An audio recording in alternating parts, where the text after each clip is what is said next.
Hey guys, welcome back to art. So today I'm going to be reading just a couple pages from this book about Thanksgiving, and then we're going to do a project, okay?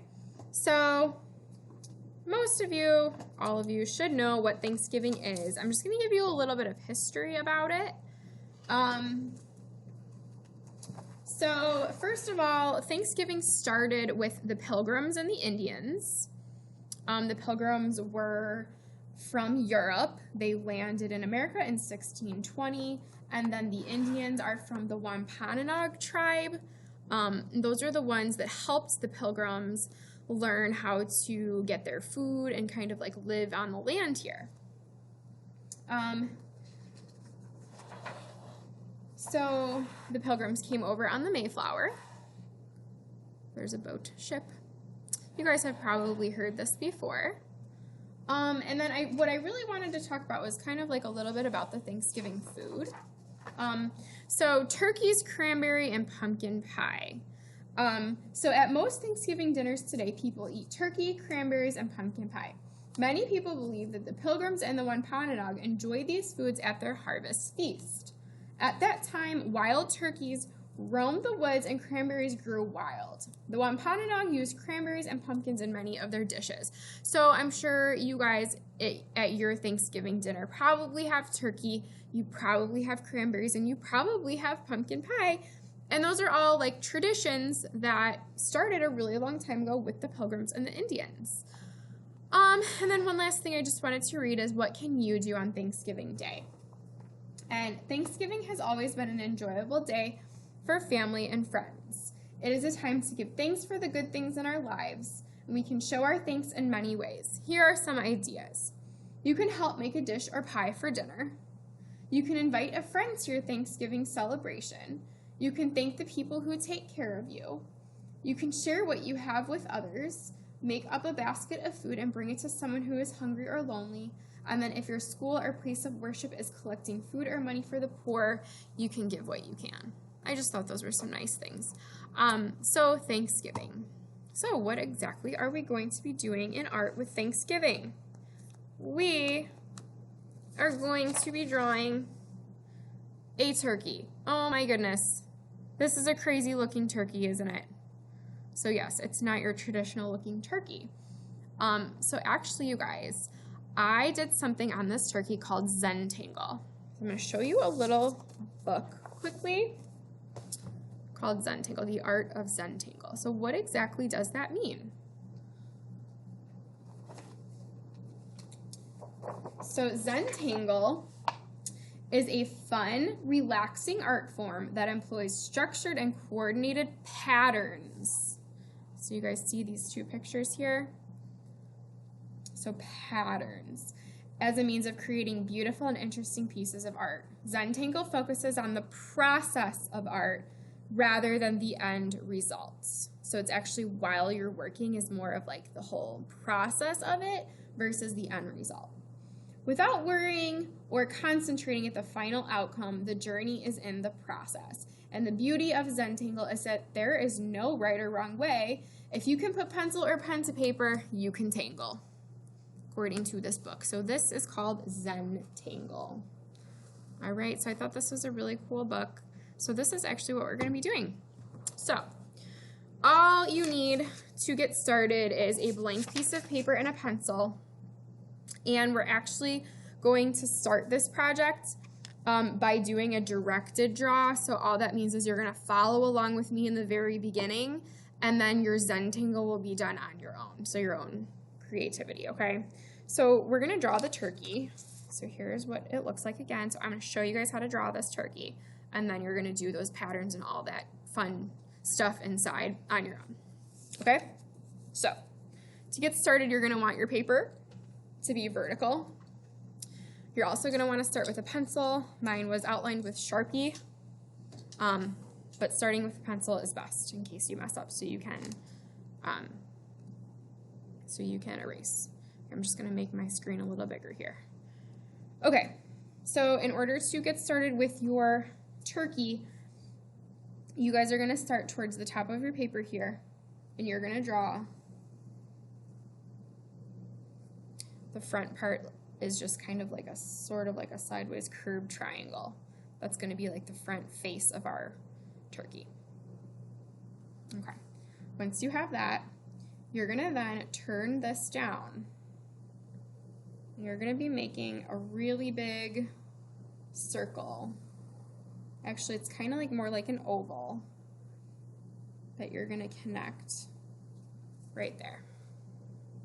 Actually, you know what? I don't really like this hump thing, so I'm going to fix that. I just want it to go more like this. Yeah, that's better. So that's why we use pencil, because we can erase and it looks better. Yeah, definitely looks better that way. Okay. Then, once you have that part, you're going to draw a line from there to there. That's going to be the side wing of your turkey.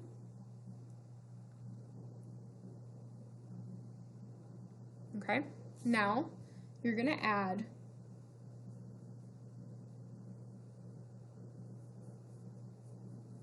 a bunch of curved lines connecting together until you get to the end there. So that's kind of like adding to the wing.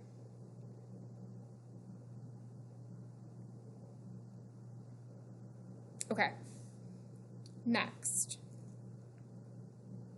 you're going to add another layer of those little curves, but you're going to make them a little bigger this time, just going around.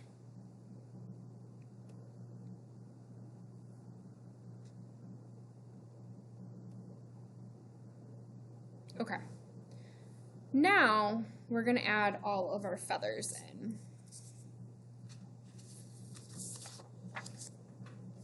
Okay, so your feathers are going to start kind of like underneath here.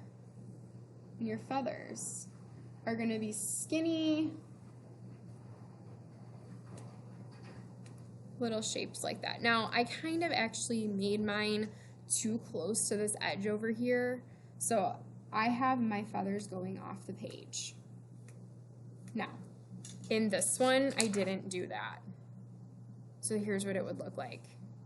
Okay, if you made it too close to the edge and you're doing your feathers off the page, that's totally fine. I'm just gonna draw some lines there to add in that.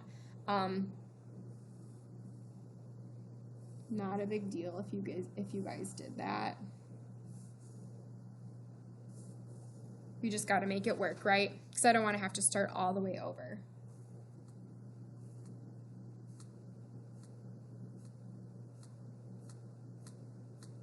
Okay, so there is that part. Okay, next I'm going to add in my little feet.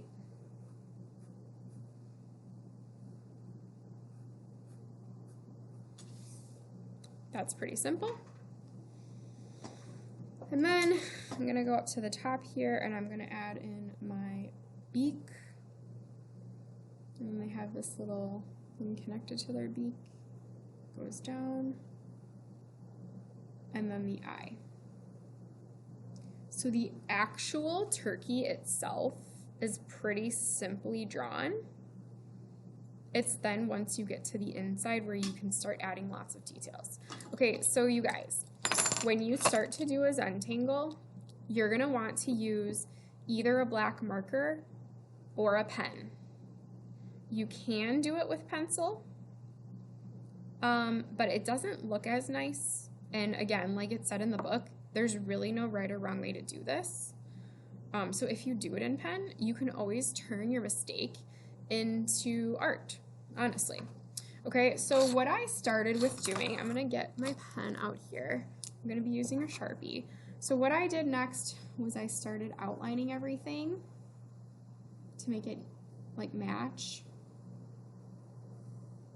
So I'm not going to actually do that whole thing with you, but I am going to get you started on the Zentangle.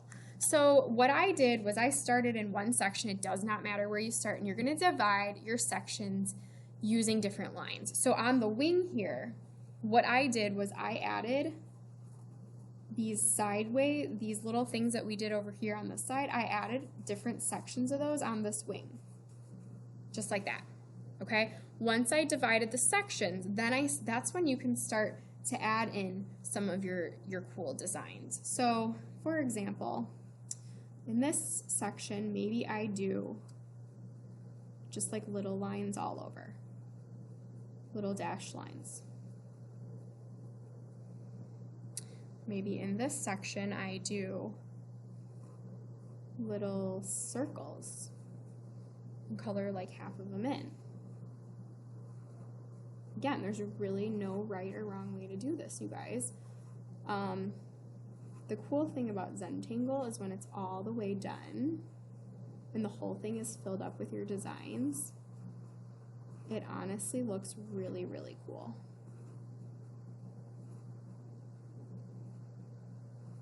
Okay.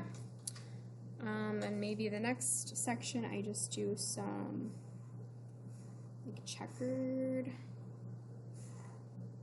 something like this. And then you know what? You can always color in sections as well.